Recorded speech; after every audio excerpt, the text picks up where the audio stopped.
Every founder wants growth, but most are doing it wrong. In fact, there are 5 growth principles you need to know. Miss just one and your startup will struggle no matter how good your product is. I have coached over 50 startups and built 2 startups myself. In this video, I'm going to show you the 5 growth principles the most successful startups use and how you can use them today. Stick around because missing even one of those principles could slow down your startup growth more than you think. Okay, most founders want to build the best product ever, like the product that does everything. They want to build a product that works for everyone. So they invest months and thousands of dollars into building 50 different features. And at first, that feels smart. You want growth, right? So you think more features means more users, means more revenue, right? But that's a mistake. And here is why. If you try to build a product for everyone, you end up getting no one. Because your message will be all over the place. So when someone visits your website, they don't know what your product does. They don't know if your product is right for them. And I made that mistake myself, and you guessed it, 0 customers. So here is the smarter move.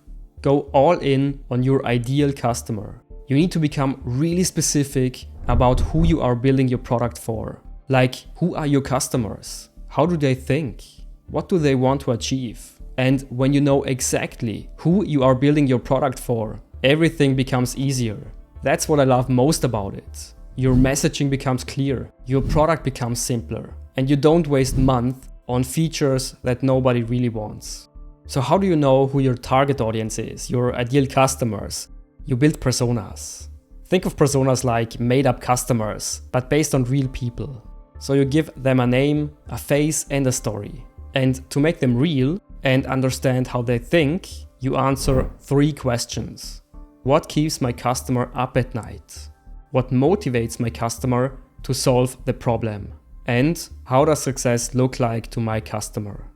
Building personas is super easy, but you wouldn't believe how powerful they are.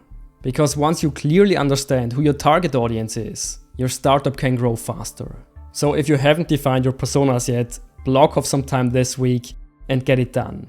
It will save you months and thousands of dollars down the line. Wait, before we dive back in, I have got something for you that can literally save your startup. It's my startup survival guide, and it's completely for free. You will learn the top mistakes that kill most startups and how you can avoid them. Plus, you will get actionable resources, powerful frameworks, and pro tips you can use right now in your startup. 90% of startups fail. Don't be one of them. Check out the first link in the description below and get your startup survival guide right now. Let's get back to the video. The second growth principle is a powerful one. And most founders get it wrong, because it usually goes like this. They build a product, get some customers, add some features, get some more customers, add more features, and so on. They overbuild. And the reason for this is because they don't truly understand how customers are using their product. So when someone in a team meeting says, hey, we should build feature X, Y, and Z, they just do it. No good. So you not only need to understand what problem you are solving, you need to understand how people are using your product. So your product should work like this. At the core, your product should solve one painful problem really well. And everything else is secondary. I mean, think about Instagram, for example. It didn't start with DMs, stories, filters, or videos. It started simply with photo sharing. Easy as that. And that was one of the reasons why it became so popular. If you want a super simple way to find out which features really matter to grow your startup, try the Kano model. I have created an extra video on that. You can check it out here, but it basically works like this. You talk to your customers about your feature ideas, and based on their answers, you evaluate and rank your feature ideas in the Kano evaluation table. So if you're unsure about what features you need to grow your startup faster, or if you want to build a clear roadmap of what to build next, use the Kano model. But I'm curious, how are you prioritizing your feature ideas in your startup?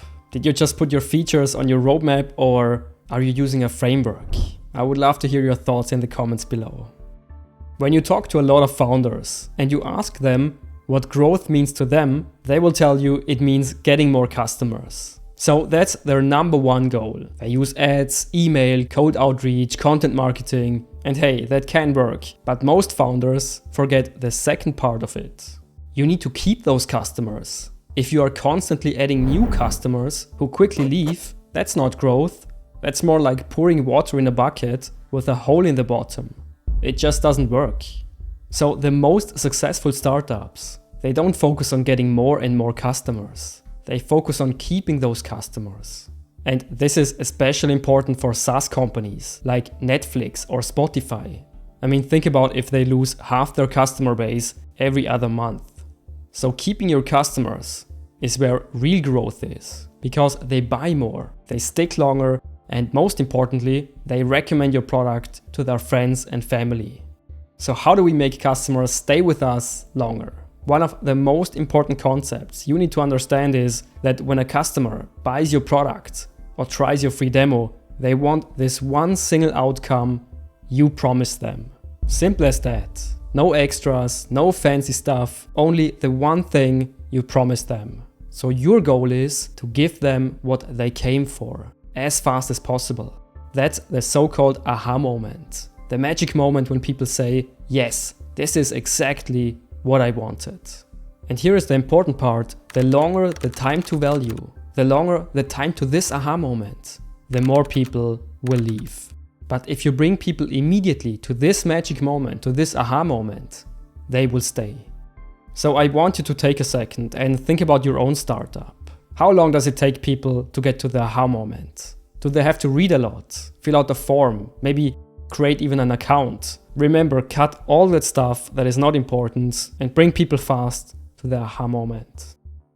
Quick pop quiz. Who would you rather buy from? A faceless company? Or number 2, someone you know, like, and trust? Easy answer. People follow people. They follow stories, not logos. But here is what most founders do wrong. They hide behind their product. When they post something on social media, they post it on their company account only. They write blog posts like a corporation. And you know what happens? Nobody cares. Nobody buys. Because it feels like promotion. There is no trust. So, what builds trust? It's you, the founder. You are unique, you are human. And I think especially in times of AI, this will be the main difference between startups who grow and startups who will be left behind. So I want you to start sharing your personal startup journey. Like, what are you working on? What are you struggling with? Your wins, your losses. It doesn't have to be dramatic, just real. Because when people trust you, they are way more likely to buy from you. I want to show you one of the most powerful ways to grow a startup. So powerful, I would bet my startup on it. It's content marketing. So, content marketing means we are basically building trust until people are ready to buy from us. So, we write blog articles, create valuable posts on social media, or create YouTube videos. Whatever makes sense for our audience. But here is the thing, most founders completely ignore content marketing. But why? Because it takes time and it doesn't always give you that instant dopamine hit. But the upside is massive. The content you create builds trust, it positions you as an expert and your product as the right solution. And what I love most about it, the content you create today keeps working for you and it can bring in customers years from now. Now, the key to make content marketing work is this. Pick one channel, one type of content, and post once a week, consistently. That's all it takes to build momentum. Remember, good content is like planting a seed. It keeps working for you long after you post it. I have one more powerful bonus tip for you, a tip that most founders don't even know about. What comes to your mind when I mention the name of your competitor? Boo, right? Yeah, I know, I get it. Competitors aren't fun to think about. But you know what? They are your best learning opportunity. You can learn about what they do great, what they're missing, and what you can improve, so you can get the customers they have.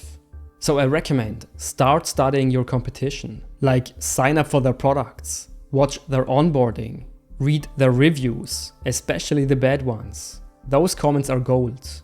because this shows you what you can improve in your product or what features you can add that they were missing. Now, I'm not saying you should copy them, but I recommend you watch them closely and then build something even better so customers choose you over them. So these are the 5 growth principles you need to grow your startup. But here is the thing, if you don't get customers, none of that matters. So check out this video where I will show you my 5 best ways to get new customers, even if no one knows who you are. And if you want more simple but powerful tips to grow your startup, hit subscribe, there's a lot more coming. Talk soon, bye bye.